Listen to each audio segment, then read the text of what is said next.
नमस्कार, दिल्ली 24 देख रहे हैं आप और मैं हूं आपके साथ ऋषि यादव। खबर कनाडा सरकार और लॉरेंस बिश्नोई गैंग से जुड़ी है। कनाडा सरकार ने सोमवार को एक बड़ा कदम उठाया है। उन्होंने लॉरेंस बिश्नोई और उसके गिरोह को आधिकारिक तौर पर आतंकवादी संगठन घोषित कर दिया है।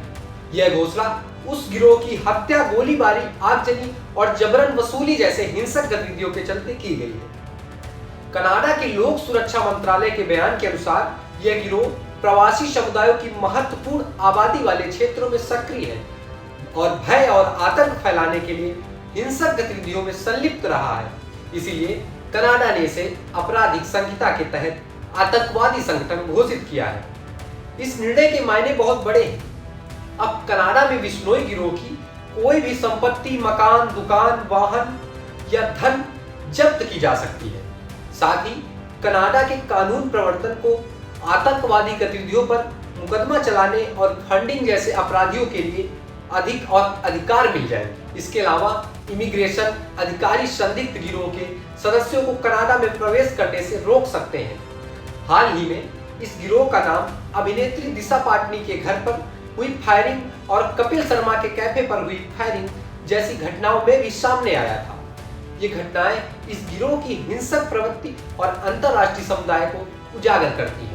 इस निर्णय के पीछे राष्ट्रीय सुरक्षा सलाहकार अजीत डोभाल और कनाडाई समकक्ष नथाली ड्रोइन के बीच नई दिल्ली में हुई विस्तृत वार्ता भी मानी जा रही है। दोनों देशों के बीच इस बैठक में आतंकवाद और अंतर्राष्ट्रीय अपराधों से निपटने के लिए सहयोगात्मक दृष्टिकोण अपनाने पर भी चर्चा हुई थी। पब्लिक सेफ्टी मिनिस्टर गैरी आनंद सागरी ने कहा, यह गिरोह विशेष समुदायों को आतंक और धमकी देकर निशाना बना रहा था, इसीलिए इसे आतंकवादी संगठन घोषित करना कनाडा को उनके खिलाफ अधिक शक्तिशाली और प्रभावी उपकरण देता है। कनाडा में अब कुल 88 आतंकी संगठन सूचीबद्ध हैं। लॉरेंस बिश्नोई गैंग की उपस्थिति केवल भारत में ही नहीं बल्कि कनाडा के प्रवासी समुदाय वाले क्षेत्रों में भी सक्रिय रही है।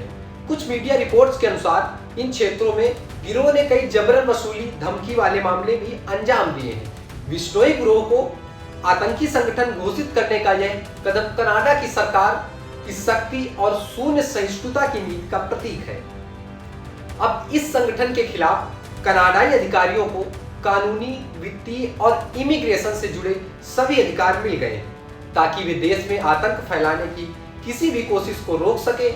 इस मामले में भारत और कनाडा के बीच सहयोग भी अहम भूमिका रही है।